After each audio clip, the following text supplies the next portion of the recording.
Recyclico, making lithium-ion last forever. Recyclico's patented recycling process achieves up to 100% recovery of battery metals from lithium-ion batteries for electric vehicles, including cobalt, lithium, nickel, manganese, and aluminum. Recyclico Battery Materials Incorporated trades on the TSX Venture AMY, on the OTCQB AMYZF, and Frankfurt ID4. For more information, visit recyclico.com or phone us at 778-574-4444. Recyclico, making lithium-ion last forever. You're listening to HowStreet.com radio, available online at TalkDigitalNetwork.com. Welcome to HowStreet.com radio, the online source for market opinions. Here is Jim Goddard. My guest is Rick Ackerman, editor of the newsletter Rick's Picks, his website rickackerman.com. He's speaking to us from South Florida, I believe. Exactly. I just got done a thrilling roadie that took me as far north as the Jersey Shore, but I'm back in Florida now to record-breaking heat. So how was the situation? Last summer, even the diehard, Florida isn't so bad. You get used to the heat and humidity. They're all liars. But last summer was so hot that even those guys were saying, yeah, it was a hot one. Wow. But so far, we're not looking great with these records and it's being set in mid-May.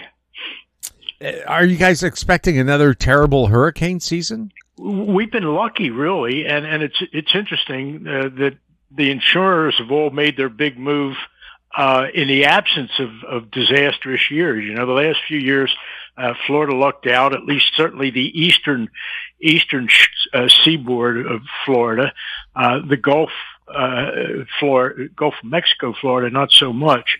But, we've been relatively fortunate, but these good years have been accompanied by huge, tripling in my own home insurance rates, huge increases in homeowner policies. Mm-hmm. Same thing in Canada, except here it's raging forest fires, which again this year are threatening communities in northern Alberta and northern British Columbia. Insurance, is it going to get to the point where you just can't afford it? Yeah, we really are there. I know people in California in some better neighborhoods who have been canceled. They can't even get insurance. And of course, that trend is spreading into Beverly Hills, 90210, some of the really very expensive neighborhoods. And that's the fact. You can't get insurance, or if you can get it at all, it's at hugely higher prices that do not have such amenities as replacement value and stuff like that. It's like even with the best available insurance, you're going to be stuck for a big deductible if you should ever need it. Yeah, well, British Columbia back in the 70s started what they called the Insurance Corporation of BC because private insurance was too expensive for parents who wanted their 16-year-old to be able to drive their car. But then, so the government took over your car insurance. But being government, it's bureaucracy deep and efficiency poor. And so they charge you a lot, and now it's no-fault insurance. So if you get hurt by a car, you don't get a damage award. They'll give you a couple of pills and say, good luck, bud.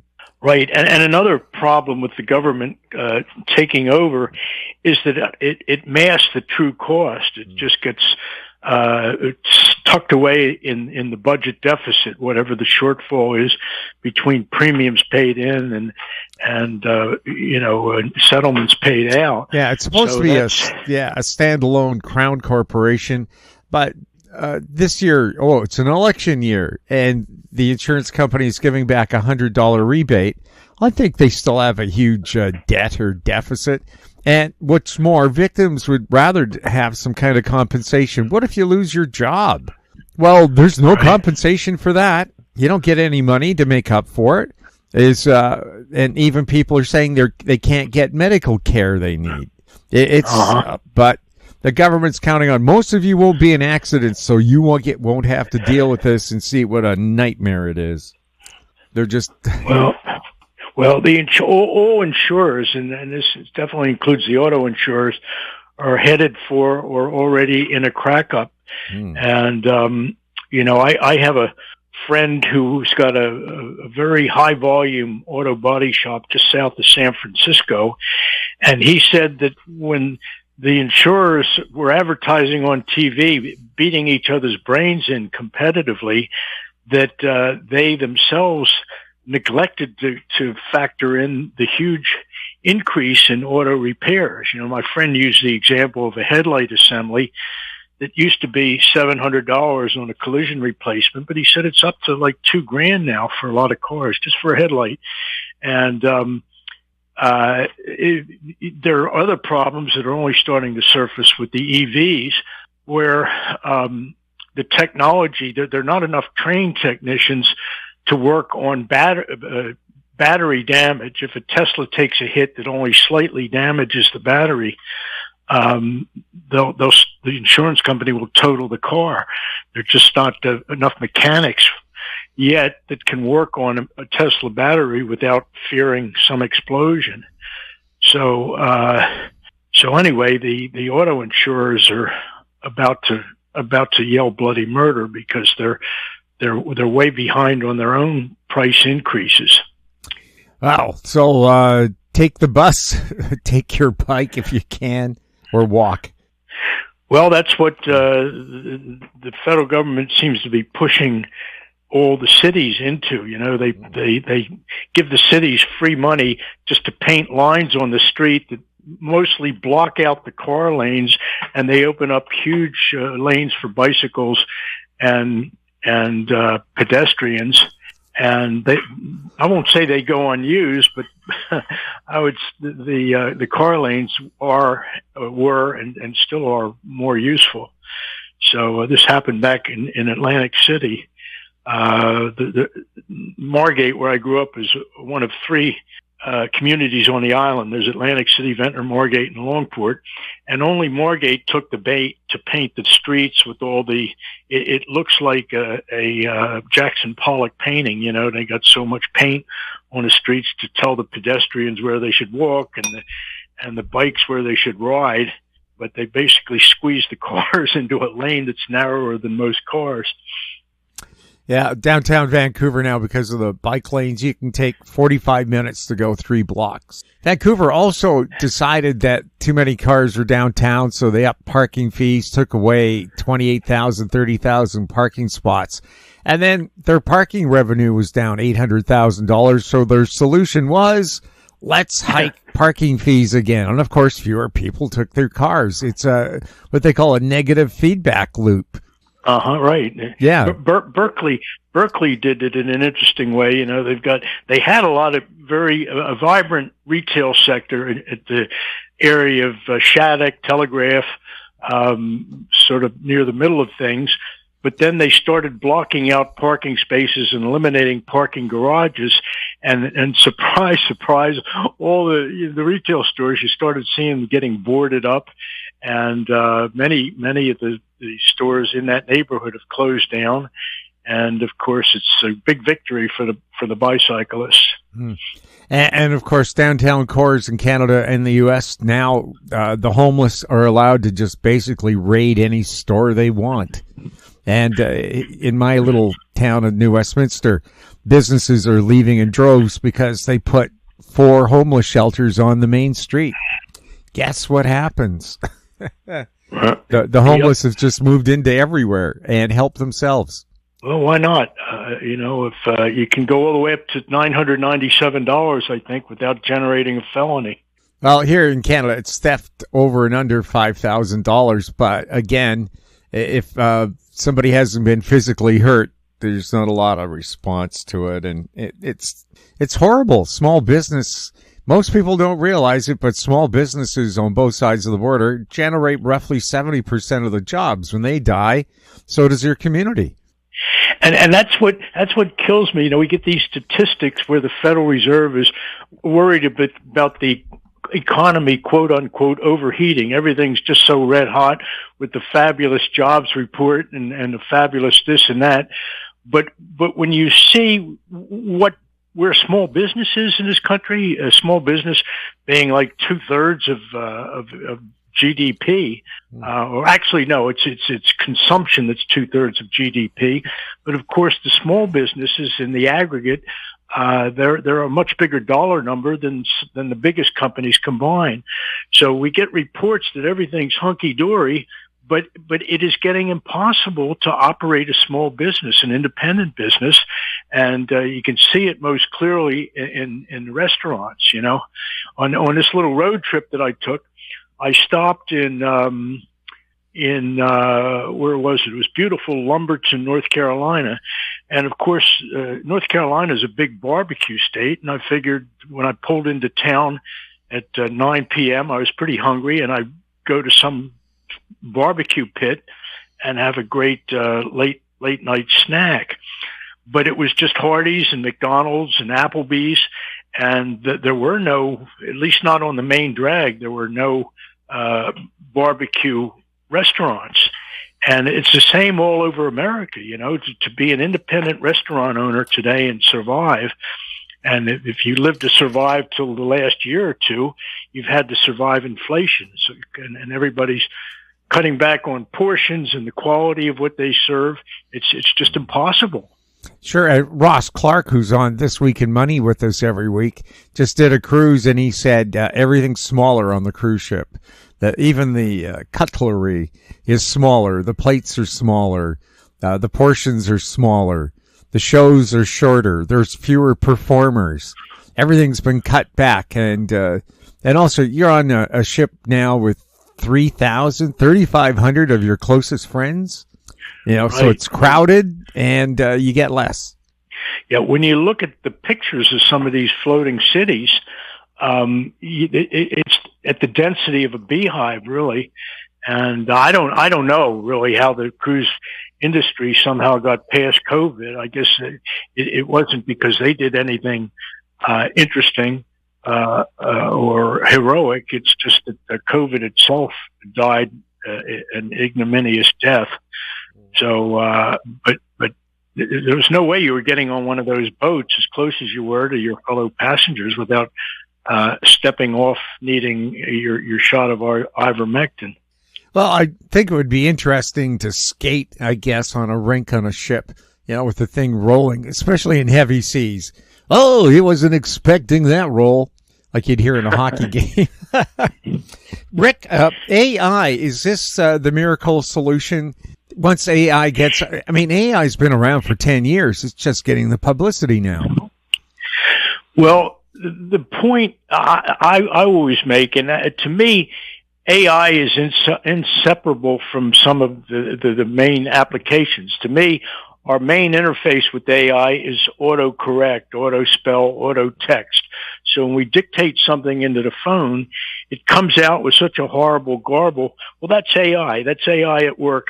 And if they can't even get a basic sentence down, if I say, we're going to meet at 7, comma, it types out the word comma. And if you go online trying to figure out how to make it stop typing the word comma or the word period, there's 10,000 pages that don't tell you how to do it. So to me, that's AI.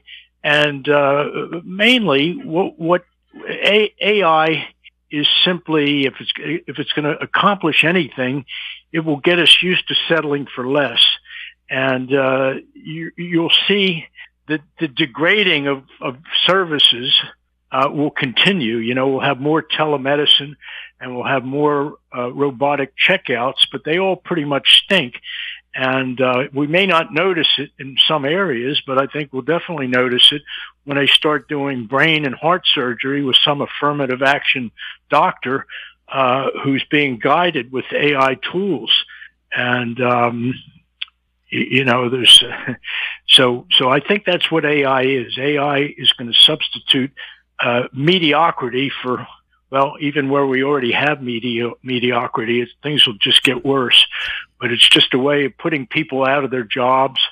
And there's no real genius or creativity or certainly no emotion in artificial intelligence. You can tell when something has been written or scripted by AI, And of course, if everything that Disney turns out isn't bad enough already, you're going to see it get even worse when their movies start being written essentially with, they'll take the focus group surveys and they'll feed them into Disney's AI creativity module, and it'll spit out the worst crap you've ever seen, whether it's animated or real life.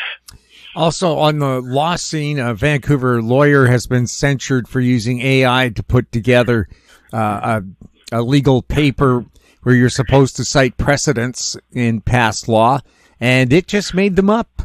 AI just made them up.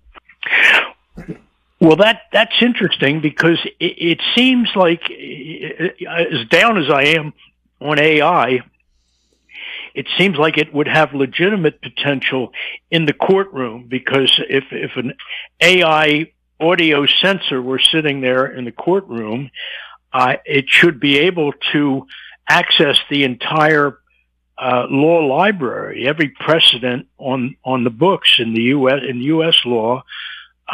It's right there. And it seems ready-made for AI, that you could replace even a criminal attorney with an AI respondent. So that surprises me that this lawyer was trying to break new ground and they've censured him. We'll have more with Rick Ackerman right after this.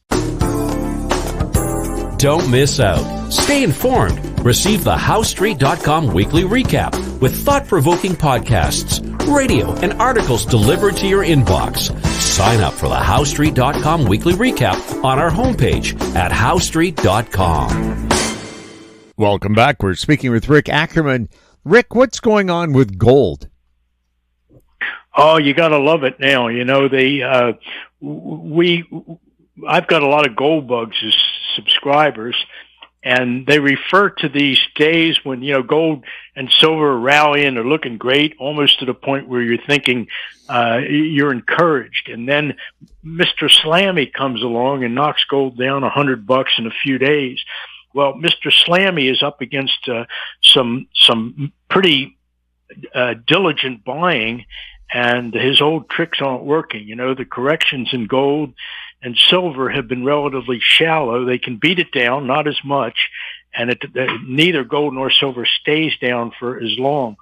So this is the real deal, and it's so much the real deal as far as the bull market is concerned, that we're going to start seeing some good movement in the stocks. Silver, is there a possible shortage coming up, and can you get your hands on actual physical silver if you order it? Well, I think you just have to have, it's easy to see that the demand for silver way outstrips the supply. You know, just browse some of the dealers, you know, the coin dealers, and they're out of stock. They can't get you whatever silver rounds, ingots you want in any quantity. I have a friend who he was mostly in the real estate business in California, but he started buying 1,000-ounce ingots of silver a while ago, and he stepped up his purchases when he was told by a company that had never had a delivery problem that he might have to wait, instead of several days, he might have to wait 2 to 3 weeks for delivery. So that encouraged him to buy even more. And I have to say, when you have the courage and confidence of your convictions in that way, it certainly hasn't done him wrong. You know, he's bought silver, but his cost basis for most of what he holds is very good.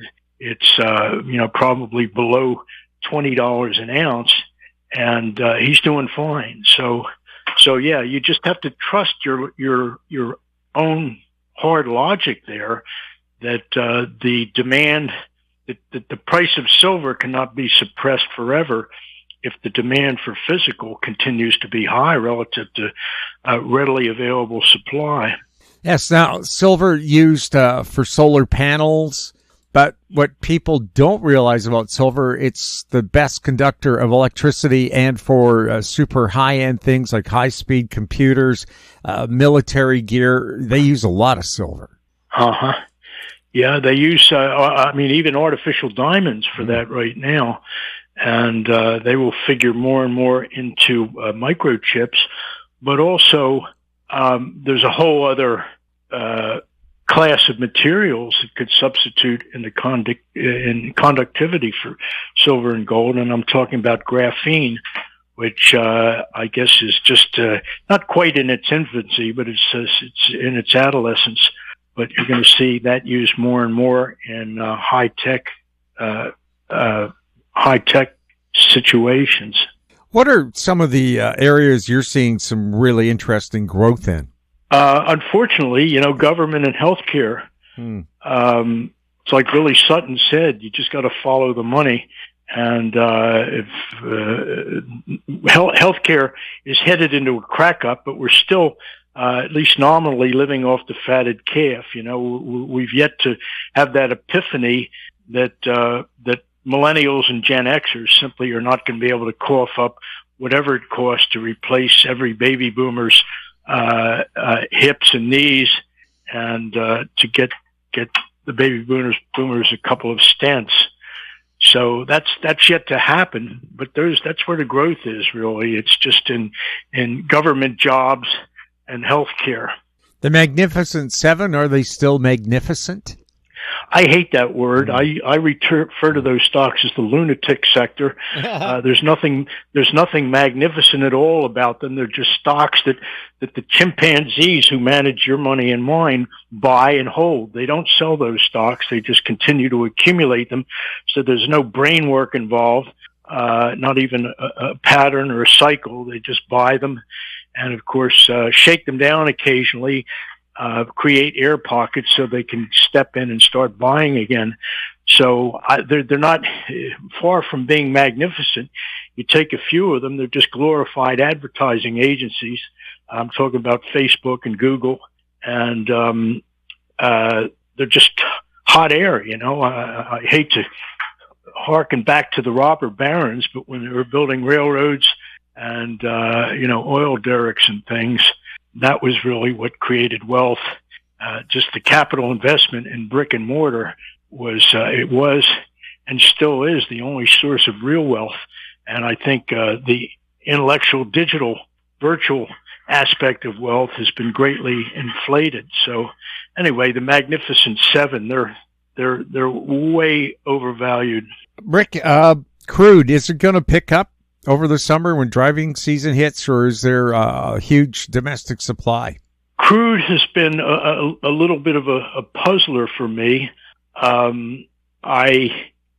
Just looking at the charts, it seemed to have $100 a barrel written all over it. I had no problem projecting that, but it somehow slowed down, and I guess it's not a coincidence that the upward energy in crude oil prices has been as weak in this part of the election cycle. We're coming up on a November election, 4 months away, and it's not a surprise to see at some arcane level of officialdom an attempt to suppress the price of crude. So if you strip out the always possible conflagration in the Middle East, some supply side shock, I think crude may find its way down to $40 a barrel. But it's very risky to be short it because you always have that possibility of an exogenous shock causing the price of crude to go haywire. It seems much more resistant to that than it used to be. Crude was a more sensitive barometer to geopolitical problems than it has been.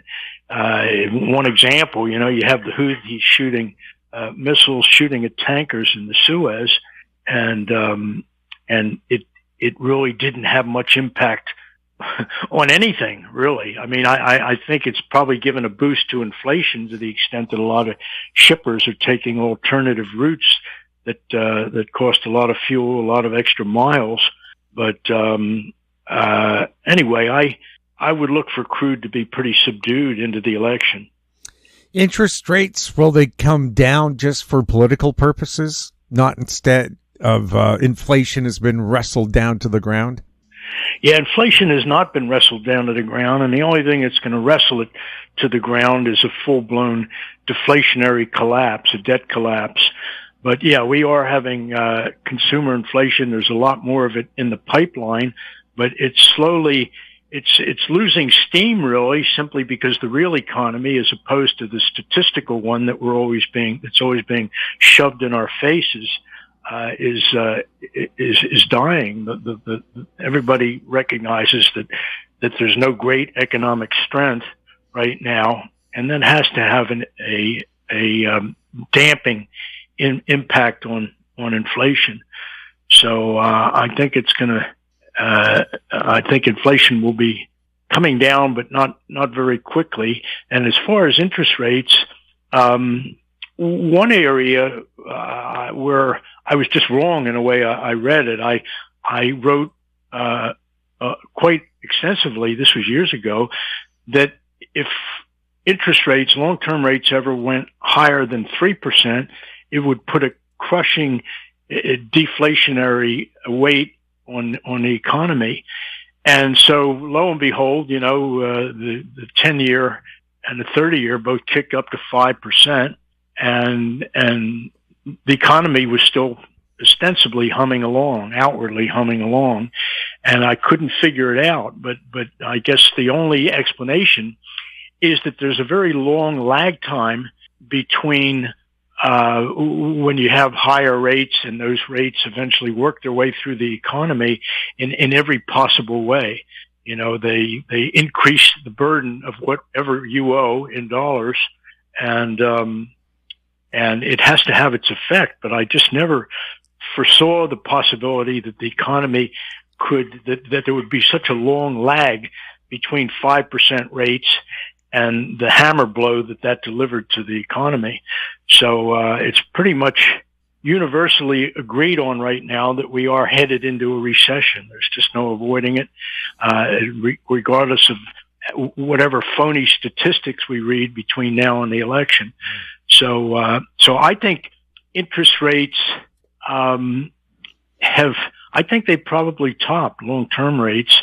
And that's not an optimistic forecast, by the way, because even at 2%, rates can be crushing. As I always point out, during the great financial crash of 2007, 8, 9, the rates came way down, but the collateral value of homes that were mortgaged was decreasing by 10% a year. So mortgage rates are so high right now that we've got real problems. And the biggest problem, the pushing on a string problem, is that we're not going to have a refi cycle. Ideally, rates will come down so much that everybody will be able to do a cash-out refi. We'll all be like freshly reloaded with bags of cash extracted from the inflated equity in our home. However, this time it's not imaginable how that could happen, because if rates did come down, mortgage rates from a current 7% to, let's say, even 3%, it would only happen in conjunction with the kind of killer recession where home values themselves have fallen maybe 20, 30, 40, 50%. So we're not going to get that refi cycle this time, which is almost like nitrogen fuel for restarting the economy. It simply can't happen. And that was maybe the most important, I'll call it a tool, but it's basically a flim-flam operation, a little hoax perpetrated by the Fed. So they just can't do it this time. There's no way that people who were, and also so many homes are being sat on right now because they were refied at, who knows, 3% or even Well, let's call it 3%. So how low do you have to go before people say, I'm going to do a refi and take some of the equity out of my home? It absolutely can't happen. So that's a huge problem for trying to motor ourselves out of the next recession, which may, if it hasn't begun already, it's going to begin soon. I could see people saying, yay, lower interest rates. That means I can now afford the mortgage on this house I want to buy. But because usually when rates are falling, it means you're in recession. You don't have a job, so you don't qualify to buy a house anyway. Right. It's sort of a catch-22. Rick, thank you so much for chatting with us. Well, thanks for inviting me on, Jim. It was certainly a pleasure. My guest has been Rick Ackerman, editor of the newsletter Rick's Picks, his website, rickackerman.com. If you have any questions for Rick or for any of our guests, you can send them to info@howstreet.com. Find us on X @HowStreet, our YouTube channel, Talk Digital Network. We're also on Facebook. I'm Jim Goddard. Thank you for listening. Comments made on howstreet.com radio are an expression of opinion only and should not be construed in any matter whatsoever as recommendations to buy or sell any financial instrument at any time. Available online at talkdigitalnetwork.com. Howstreet.com radio is a production of House Street Media Incorporated.